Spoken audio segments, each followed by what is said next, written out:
सुप्रभातम। नमो नमः। भवतां सर्वेषां छात्रछात्राणां सुस्वागतम् अस्मिन् संस्कृतस्पन्दनायाः कक्षायां।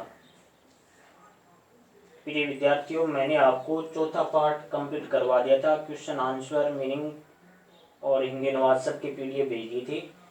आज अपन पढ़ रहे हैं पांचवा पाठ। बच्चों सुन पा रहे हैं? पाठ का नाम है वाकेली। वाकेली का मतलब क्या होता है? पहेलियां। तो सबसे पहले ये देखें कि पहेली होती क्या है बच्चों। तो पहेली आप जानते ही हैं, यानी एक ऐसा वाक्य जिसका विशेष छुपा हुआ अर्थ होता है, ठीक है ना। तो उसका उत्तर वो खोजा जाता है, ठीक है बच्चों। पहेलियों से व्यक्ति के बौद्धिक विकास की प्रक्रिया आगे बढ़ती है, बुद्धि विकसित होती है, बुद्धि का व्यायाम होता है। एक तरह से ये खेल भी है पहेली और उसका आंसर ढूंढना, ठीक है बच्चों। तो ये मनोरंजन का साधन भी है, ठीक है। तो अपन पहेली पढ़ेंगे। पहली पहेली है, कस्तूरी जायते कस्मात् को हन्ति करिणाम कुलम किम कुर्यात् कात्रो युधे मृगात् सिंह पलायते। एक श्लोक है। इस श्लोक के अर्थ को समझे पहले तो, ठीक है, और बाद में इसी में इसका आंसर मिलेगा, ठीक है। कस्तूरी का मतलब होता है एक सुगंधित पदार्थ, है ना। जायते उत्पन्न होती है, अकस्मात यानी किससे, को हन्ति, हन्ति यानी मारता है, करिणाम कुलम, हन्ति यानी नष्ट करता है या मारता है। करिणाम है हाथी का, तो हाथियों के कुल को करिणाम कुलम। कात्रय का मतलब होता है कायर व्यक्ति, कात्रय यानी कायर। और मृगात कहते हैं मृग को, हिरण को, हिरण से। सिंह यानी शेर, पलायते यानी भाग जाता है, ठीक है। अब आप ये देखें कि प्रश्न क्या बन रहा है। पहला बन रहा है कि कस्तूरी किससे उत्पन्न होती है। तो नीचे की पंक्ति में आप देखो, मृगात सिंह पलायते, तो तीनों आंसर है। ये देखिए आप, कस्तूरी किससे उत्पन्न होती है, मृग से, मृगात, तो आंसर आ गया इसी में ही, ठीक है। को हन्ति करिणाम कुलम, हाथियों के कुल को कौन नष्ट करता है, कौन मारता है, तो इसी के आगे दिया सिंह है, तो ये दूसरा आंसर आ रहा है, सिंह यानी शेर। हाथियों के कुल को कौन मारता है, सिंह यानी शेर, आंसर आ गया। किम कुर्यात् कात्रो युधे, तीसरा क्वेश्चन है, किम कुर्यात् कात्रो युधे, कात्र यानी कायर, कायर व्यक्ति युद्ध में क्या करता है। तो आगे क्या रहा, पलायते यानी भाग जाता है। तो तीन प्रश्न है, तीनों के उत्तर नीचे वाली पंक्ति में मृगात सिंह पलायते यहां मिल जाएंगे आपको, ठीक है। पहला क्वेश्चन, कस्तूरी किससे उत्पन्न होती है, मृग से। दूसरा है, को हन्ति करिणाम कुलम, हाथियों के कुल को कौन नष्ट करता है, तो सिंह शेर करता है। तीसरा है, किम कुर्यात् कात्रो युधे, कायर व्यक्ति युद्ध में क्या करता है, पलायते यानी भाग जाता है। तो तीनों का आंसर नीचे की पंक्ति में मिल गया, ठीक है। कई पहेली ऐसी है जिसका उत्तर यानी पहेली में मिल जाएगा, कईयों का अपने को ढूंढना पड़ेगा, खोजना पड़ेगा, ठीक है बच्चों। अगली पहेली कौन सी है, 2 नंबर पे, भोजना अन्ते किम पेयम, भोजन के अंत में क्या पीना चाहिए। जयंत कस्य वै सुतः, जयंत यानी इंद्र, जयंत यानी इंद्र, सुतः यानी पुत्र, जयंत किसका पुत्र है। फिर नीचे की पंक्ति में है, कथम विष्णु पदम प्रोक्तम, कथम मानी कैसा, विष्णु पदम का मतलब है मोक्ष, यानी मोक्ष को कैसा बताया गया है। कथम विष्णु पदम प्रोक्तम, मोक्ष को कैसा बताया गया है। और नीचे की पंक्ति में लास्ट है तक्रम शक्रस्य दुर्लभम। तक्रम यानी छाछ, तक्रम का मतलब क्या होता है, छाछ। और शक्रस्य यानी इंद्र का, दुर्लभम यानी कठिन है। अब देखो इसके क्वेश्चन क्या क्या बन रहे हैं वो देखिए सूर्य से आप। भोजना अंते च किम पेयम, भोजन के अंत में क्या पीना चाहिए। तो इसका आंसर नीचे की पंक्ति में देखो आप, तक्रम शक्रस्य दुर्लभम, यहाँ आंसर तीनों के इसी में मिल जाएंगे। तो भोजनांते च किम पेयम, भोजन के अंत में क्या पीना चाहिए, तक्रम, नीचे की पंक्ति में देखो ये आंसर आ रहा है। तक्रम यानी छाछ, भोजन के अंत में छाछ पीनी चाहिए। अगले वाला क्या है, जयंत कस्य वै सुतः, जयंत किसका पुत्र है। तो शक्रस्य, इसी के आगे क्या लिखा है, शक्रस्य। शक्रस्य का मतलब क्या है, इंद्र का। शक्रस्य मतलब इंद्र का, तो जयंत किसका पुत्र है, इंद्र का। आंसर मिल गया। अगला प्रश्न है कथम विष्णु पदम प्रोक्तम, विष्णु के पद को कैसा बताया गया है। विष्णु के पद को कह दीजिए या मोक्ष को कैसा बताया गया है। तो दुर्लभ, दुर्लभम यानी कठिन, विष्णु के पद को कैसा बताया गया है या मोक्ष को कैसा बताया गया है, यानी बहुत ही कठिन, यानी कठिनता से प्राप्त होने वाला बताया गया है। तो तक्रम शक्रस्य दुर्लभम, यहाँ तीनों आंसर इसमें आ गए हैं। पहले जो क्वेश्चन आए तीनों के यहाँ आंसर आ गए हैं। ठीक है बच्चों, समझ में आ गया। अगला तीसरा श्लोक, ध्यान से देखना इसको। रवि कवि किम समरस्य सारम, कृष्य भयम किम अदंति भिंगा, सदा भयम च अपि अभयम च केशाम, भागीरथ तीर समाश्रिता नाम, भागीरथी तीर समाश्रिता नाम। अब पहली पंक्ति में देखो, रवि है यानी रवि का, यानी सूर्य का। रवि का मतलब होता है सूर्य का, रवि कहते हैं सूर्य को। तो रवि का मतलब होता है सूर्य का, रवि मतलब सूर्य का। कवि है मानी कवि का, ठीक है। और रवि कवि किम समरस्य, समरस्य का मतलब युद्ध का, समरस्य का मतलब है युद्ध का। सारंग यानी सार। कृष्य भयम किम अदंती, कृष्य भयम, कृषि का भय, किम अदंती यानी क्या खाते हैं, अदंती का मतलब खाते हैं। यहाँ लिखा अदंती यानी खाते हैं, रवि यानी सूर्य का यहाँ लिखा हुआ है पहले से, अदंती यानी खाते हैं। और भृंगा यानी भौरे, ये लिखा हुआ भमरा यानी, भृंगा यानी भौरे, भृंगा यानी भौरे।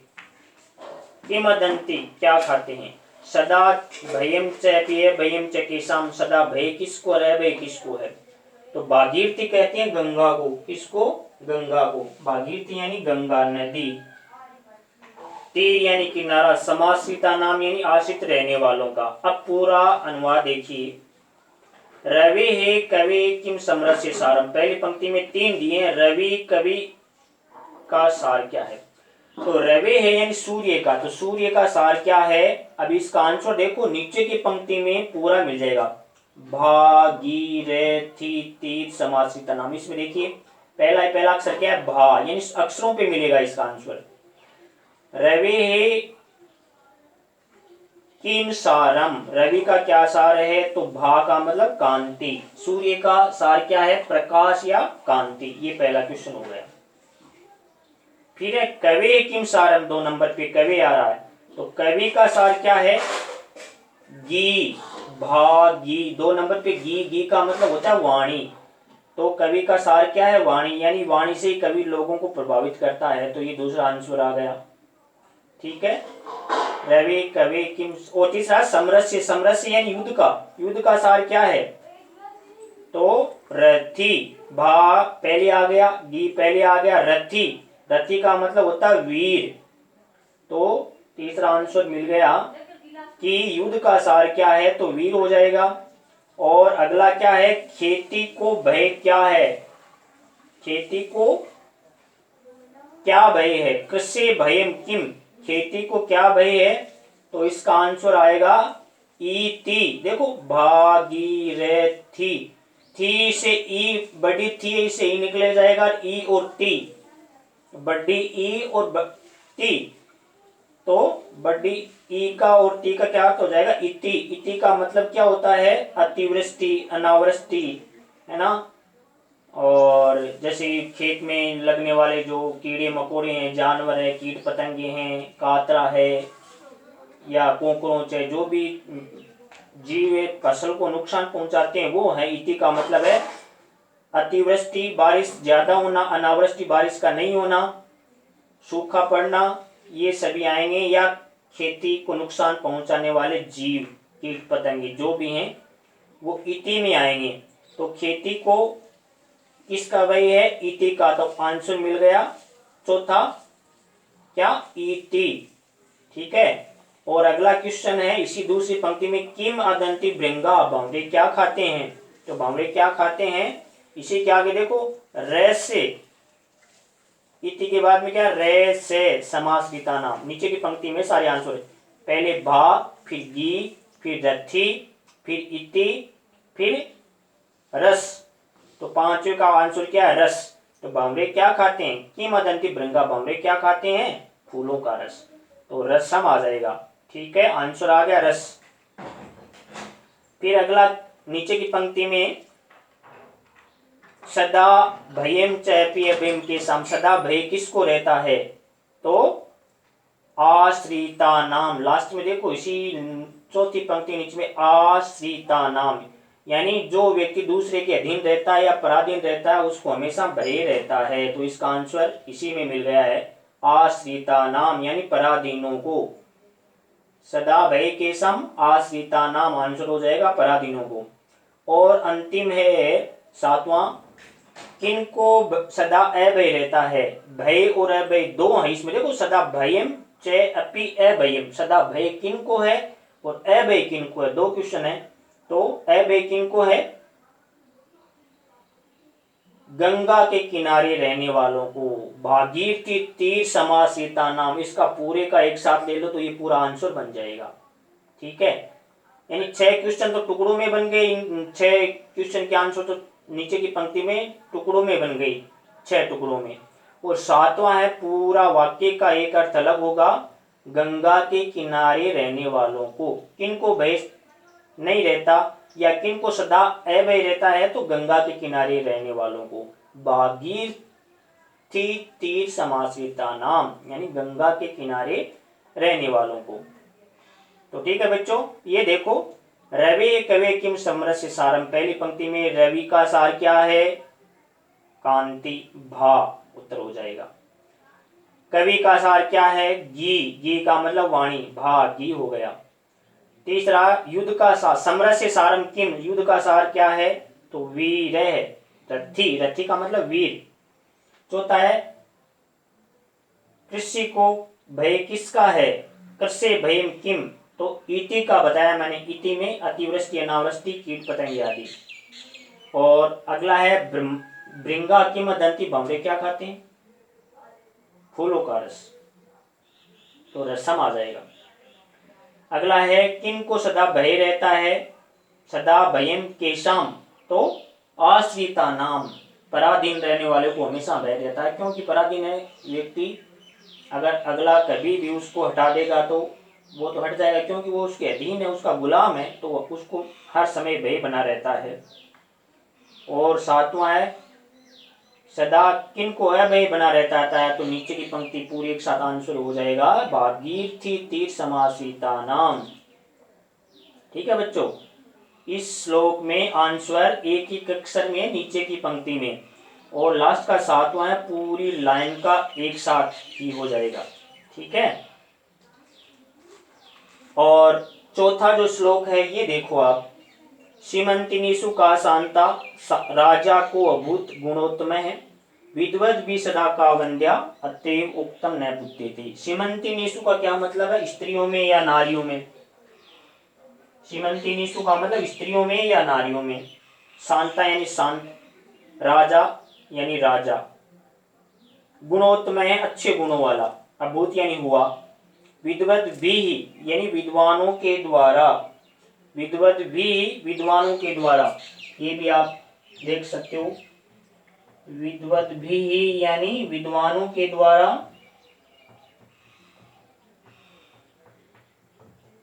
विद्वानों के द्वारा, वंद्या यानी पूजनीय, अतएव उक्तम नए बुद्धि थे। अब देखो इसका हिंदी में अनुवाद देखो, सीमंतिनीसु का शांता, सीमंतिनीसु का मतलब है स्त्रियों में, पहला प्रश्न स्त्रियों में शांत कौन है, तो उत्तर इसका कहां मिल रहा है, देखो सी और ता, ठीक है, पहला ही पहला शुरू में देखो, ठीक है, पहले ही पहले सी आ रहा है, एक तो पहला अक्षर एक वाक्य के बीच का, तो सी और ता, ठीक है ना, ऐसे आगे और पीछे के अक्षर आएंगे आंसर में।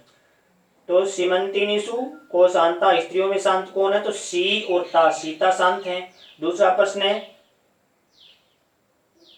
राजा को अभूत गुणोत्तम है, अच्छे गुणों वाला राजा कौन हुआ, तो ये देखो इसी लाइन में पहला अक्षर रा और अंत में मैं के विसर्ग राम है, तो गुणवानों में श्रेष्ठ राजा कौन है, राम है, आंसर हो जाएगा, ठीक है ना, पहला और अंतिम अक्षर पहली लाइन में बीच में से। और तीसरा है विद्वत भी का सदा वंद्या, विद्वानों के द्वारा हमेशा कौन पूजनीय है, तो नीचे की पंक्ति में देखो आप, वी पहला अक्षर और द्या बीच में, ठीक है ना, फर्स्ट और लास्ट देखिए, तो विद्या आंसर हो जाएगा, विद्वानों द्वारा सदा कौन पूजनीय है, विद्या। तो बच्चों इसमें 3 क्वेश्चन है, यानी ऐसा कहा हुआ किसके द्वारा नहीं जाना जाता, फिर से देख लो, स्त्रियों में शांत कौन है, तो सीता, आंसर पहली पंक्ति में फर्स्ट लास्ट वर्ड बीच में से। और गुणवानों में से राजा कौन है, राम है, राम है। और विद्वत भी कहा सदा वंद्या, विद्वानों के द्वारा हमेशा ही कौन पूजनीय है, तो विद्या, तो वी और द्या, यानी नीचे की पंक्ति में पहला अक्षर और एक बीच वाला अक्षर, यानी पहला बीच वाला ही आएगा इसमें आंसर, तीनों का क्रम से इसी क्रम में आ रहा है, ठीक है। तो ये बच्चों अपने 4 श्लोक हो गए, अगर आपके समझ में नहीं आए तो मेरे को कमेंट में बता देना, ठीक है। उत्तर आप भी पुस्तक में श्लोक है उनमें ढूंढने का प्रयास करना, मिल जाएंगे, ठीक है। और कोई दिक्कत हो तो मेरे को कमेंट में बोल देना। वीडियो देखने के लिए सभी का आपका धन्यवाद। भवतां सर्वेषां मंगलम भूयात्, शुभम भूयात्, धन्यवाद।